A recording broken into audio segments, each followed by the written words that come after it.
FNCS qualifiers are officially over and we now know which teams have made it through to grand finals. We had Clix and Venom, Mr. Savage and Mongrel clutching it up at the last moment. We also had huge teams like Bucky and Okus missing out. Bucky now saying he's going to retire from competitive Fortnite. I also want to talk about why I'm worried Epic is going to make a massive change to the meta right before grand finals, as a whole bunch of people are saying that half the lobby of pros are currently teaming and cheating. There's a lot to talk about. Let's jump into it. Now, let's kick off with NA, and since I didn't make a video yesterday, I'll just quickly recap what happened in day 2 and how we got to the final teams in day 3, because that's the most important part. Remember, 40 of the 50 teams that make grand finals qualify in day 3. But day 2, nice and simple. If you win a game, you go through to grand finals, and on NA, we finally started seeing some of the huge names qualify through that we expected. Game 1 was won by Shadow and Virgo, more of an underrated team, but then we had Ritual and Reed, Tates and Yomzo, Batman, Booger and Rapid, and Acorn and Cold, 4 of the biggest teams on the region, picking up their wins and booking their tickets straight to grand finals. Now you'll notice there's some big names missing from this list though. Clix and Venom, Mongrel and Savage both hadn't yet won a game, but they were playing phenomenally well. Clix and Venom were the second most consistent team that didn't get a win, getting 208 points, playing extremely well, and Mongrel and Savage were one of the most surprising and dominant performances we've seen from a team in a very long time. And let me defend why I say surprising. Mongrel and Mr. Savage were contested by Edgy and Depth. Remember, Edgy is an FNCS champion. This isn't some random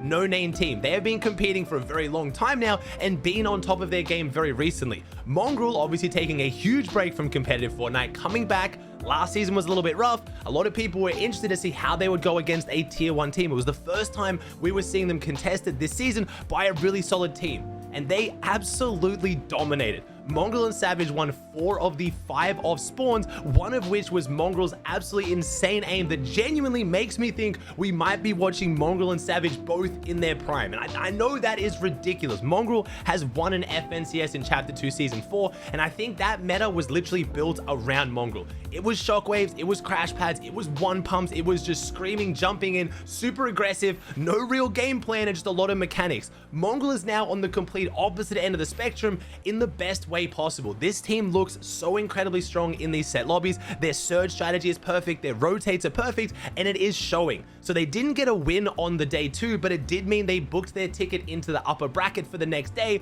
where all they had to do was make top 25 in upper bracket or top 15 in lower bracket. And because they did so well against Death and Edgy, they knocked Death and Edgy down to the lower brackets.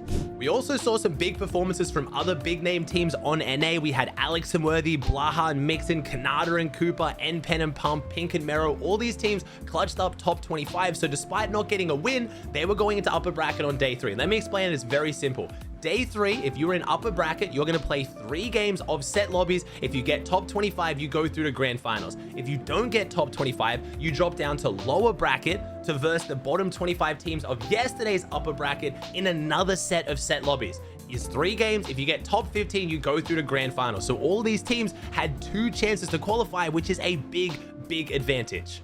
Almost all the major teams expected to qualify on this day 3 managed to do it in upper bracket. We had Alex and Worthy coming in first place, the OC boys finishing on 174 points with a very dominant performance. We had Pink and Mero, Victor v Paper, Clix and Venom, and of course Mongrel and Savage. Mongrel and Mr. Savage have now qualified through to grand finals on Chapter 5 Season 3. Now they ended up coming 10th overall, but they were doing extremely well until the last game. They decided to mess around a little bit. They went their OG skin combos. Mr. Savage ended up dying to fall damage by messing up a zipline. They weren't fully dialed in, but I do want to focus on this. Mr. Savage and Mongrel's performances in set lobbies have been absolutely ridiculous. I would say at this point, I'm saying this with full confidence. Again, you can call me a fanboy if you want, but I think you can genuinely make the argument it is more likely they qualify to land than they don't if they're uncontested. If Mongrel and Savage go into grand finals uncontested, I think looking at their placements and looking at how they're playing right now, if you follow competitive Fortnite, even without being biased towards the fact that obviously they're 2 of the biggest names in Fortnite, you would have to argue they can easily get a top 15. Obviously, they're going to have to handle the pressure. Obviously, they're going to have to play well, but based on how they've now been playing recently in duo cash cups and all the set lobbies they've qualified, they are looking extremely dominant. But Again, I keep mentioning if they are uncontested. I will talk about lower brackets in a second, but Death and Edgy did end up qualifying for the grand finals out of lower brackets, but they have announced they will not be contesting Mr. Savage and Mongrel. We'll see if this holds true. Death and Edgy mentioned they will now be going the split just to the east of where Clix and Venom are dropping, pretty much between Clix and Mr. Savage's teams, and they will not be contesting Mongrel and Savage. Now, we'll have to see if this holds true, but after getting, 4-1'd on spawn, I feel like they have to not be feeling too confident going into that, and this other job spot is pretty solid. It has similar rotates, it has similar loot, and they can do extremely well from it. They will be contested by another team, OSID, at this point, who's already in grand finals as well, but at this point, it looks like Mr. Savage and Mongrel will be uncontested in grand finals, and we have a chance to see Mr. Savage and Mongrel qualifying for a LAN in Chapter 5. Despite a lot of these big names making it through upper brackets, the lower bracket was still incredibly stacked. We had teams like Skittles and Chubbs, Trashy and Threats, Muzz and Epic Whale, Death and Edgy, Blaha Mixon, Vortec and Paco, Oliver OG and Craze. So many massive names that still needed to clutch it up, and unfortunately, a lot of them did end up falling short. This is the end of the run for FNCS for all of the teams you're seeing on this list below top 15, which includes teams like Visuals and Braids just missing out by 2 points. We missed out on Blake and Macwood, 20 and Broken, and probably most notable of all, Bucky and Ocus finishing on 36 points. It really has been a rough FNCS for Bucky and Ocus. They chose to contest Batman Booger and Rapid at the Grim Gate. It was looking like an interesting contestation. Batman Booger and Rapid are one of the best teams on the region right now. A lot of people questioning why Bucky and Ocus would contest them, but Batman Booger and Rapid automatically qualified straight through to grand finals. Bucky and Ocus were uncontested in Grim Gate in upper bracket. All they had to do was get a top 25, and unfortunately, they let it slip through their fingertips. Then they were contesting the lower bracket, needing to get a top 15, and again, they struggled. Bucky has now since announced on social media he will be retiring from competitive Fortnite. We have heard this in the past, but at this point, it's looking like it might be true. Bucky wasn't impression farming, he wasn't streaming, he wasn't making a big deal about it. He just said basically he's lost passion for the game, they didn't play well, and he has no excuses, and he just doesn't enjoy competing in Fortnite. He might change his mind, he's done it in the past, but at this point, it was a pretty sad finish to what was a very exciting semifinals. Now, EU was not without its excitement either. We had some big wins on day 2 to get some big names straight through to grand finals. Swizzy and Vanyak, Seti and Cami, Mappy and Kiro. And then we had some more underrated teams like Dexy and Eclipse coming through, and Dandapuzo and Hizik. So a lot of the big name teams were already through on EU. I know NA has been getting a lot of the spotlight this season, but there are some really good teams and some new up and coming teams who had to clutch up and qualify on the last day. We managed to see Queasy and Thomas finally clutch it up in upper bracket on day 3. They've been having a really rough FNCS right now, again, because they are dropping on a north drop, which is kind of an issue for a lot of teams. And I'll talk about that in a second, why there's a lot of people saying this is actually one of the worst FNCS metas we've ever seen coming into grand finals, and why half the lobby basically has no chance to do well. But I'll get to that one in a second. We also managed to see other big name teams like Pablo and Bevies, Marion and Cade, Mustache and Malabuka clutching it up, but we were missing some big ones. Vidil and Rezon just missing out on upper bracket, meaning they only had 3 games to secure even making it to grand finals after they just qualified LAN. They were one of the best teams on the region only a few months ago, and now they can't even make grand finals. But they weren't alone. We had other big name teams like Marius and Tripone in the same situation, Hellfire and QB. We even had Noah Riley and Aqua playing in the lower bracket with one last chance to make grand finals. Unfortunately, I wish I was here to tell you that EU had a way better finish than NA. Everyone made it through and we're all super happy, but no, unfortunately, we had some massive names just falling short. While Vidil and Rezon were able to clutch it up in the last game with a 0 elim 4th, getting them across the line only just, we did have Aqua and Noah Riley missing out by only 6 points. Now, this is a big deal though for Mustache and Malabuka fans, as Aqua and Noah were going to be going into grand finals contesting our FNCS champions. This gives a massive boost to Mustache and Malabuka's chances of doing well, but personally, I was excited to see Noah Riley and Aqua make it. I was kind of hoping they'd make grand finals and then find a different drop spot. And this isn't just like Aqua's coming back and, he's doing okay. He was the highest damage dealer of any player in his bracket in semifinals. So Aqua is very much back in a big way, but they weren't able to pull it off in the semifinals. We also had other huge names like Marius and Sengild. Marius and Sengild coming top 5 in season 1 of this chapter, and then not able to make the next 2 grand finals, has a lot of people questioning whether chapter 5 season 1 was a bit of a fluke for Marius. And I will defend him here, and this leads me into my next topic about why a lot of people are complaining about the current meta.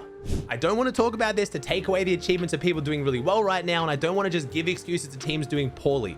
But right now, there is a very evident change in the way Fortnite is being played out competitively. Something that is leading the surge thresholds to be 400 damage higher on average than what they were in tournaments of equal skill last season. And it is, of course, the Slurp Cactus, a infinitely respawning plant that gives you 30 health or shield that respawns every 15 seconds unless you're in Storm, is insanely overpowered for competitive. It's basically leading to a mid game where every single team is rushing to claim as many cacti as they can, building gigantic towers in the middle of the map, and then just basically trading damage with the player next to them with DMRs, and then going back down, farming the plant, going back up, trading damage again. It's upset a lot of people, and again, a lot of people saying, but isn't this exactly what Bucky and Creo got banned for 60 days for a few chapters ago? Is this not teaming? Now, the major distinction there between the two things is, was there prior communication? Is the team DMing the other team next to them, hey man, on second zone, you meet here, I meet here, we'll shoot each other a couple times, and then we'll run away from each other?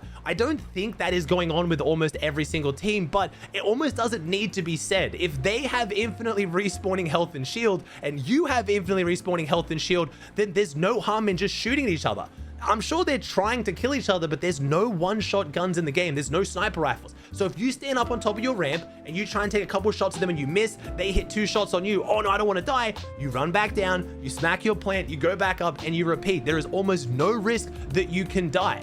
It's causing a bit of an issue because teams who can't access these cacti, like a lot of the North teams, they're just getting destroyed on Storm Surge every single game. And you got to remember, in competitive, if you can do twice as much damage as you take, if you have a damage threshold of 2.0 or higher, that's considered really, really good.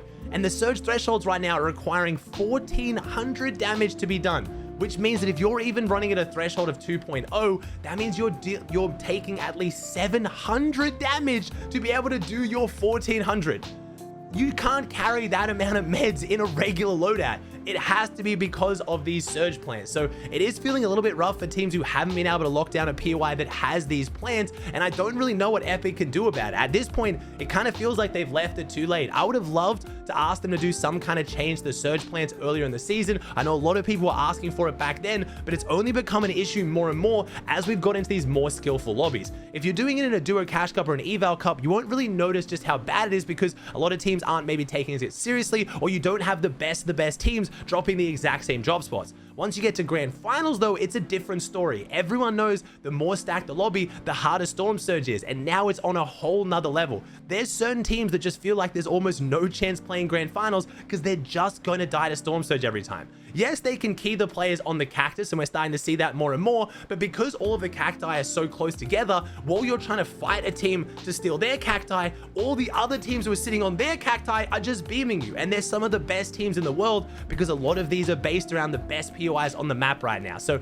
it's caused a bit of an issue for the mid game. If you watched any of the broadcasts or any streams, you probably noticed the mid games were extremely slow. There's not as many teams fighting each other, and that is why. I'm still extremely excited to watch this grand finals, and because we do only have 10 land spots up for grabs on EU and NA, it's going to be extremely exciting nonetheless. And a lot of your big favorite teams, because they have these drop spots, are still going to do really, really well. But I thought I did need to mention it because it's been such a big topic on social media right now. You even heard the broadcast mentioning it, and I feel like I wanted to give the best explanation I can unbiasedly about why a lot of people are upset with what it's looking like going into grands.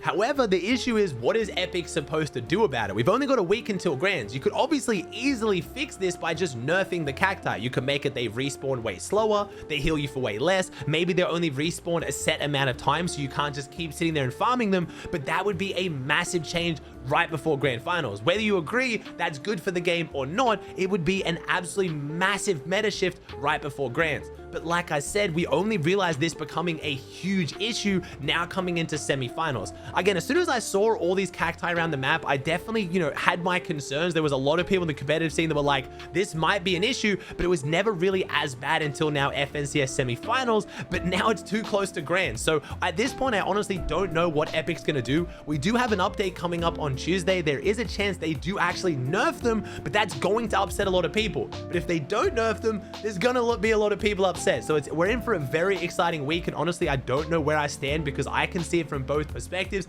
If they nerf it, that's going to be great for a lot of teams who just can't access them. It's going to be a bit more of an exciting meta to watch, but that is going to massively change up the game plan that a lot of these teams have developed across the whole season with their last chance to qualify for LAN on the line. It's really rough either way.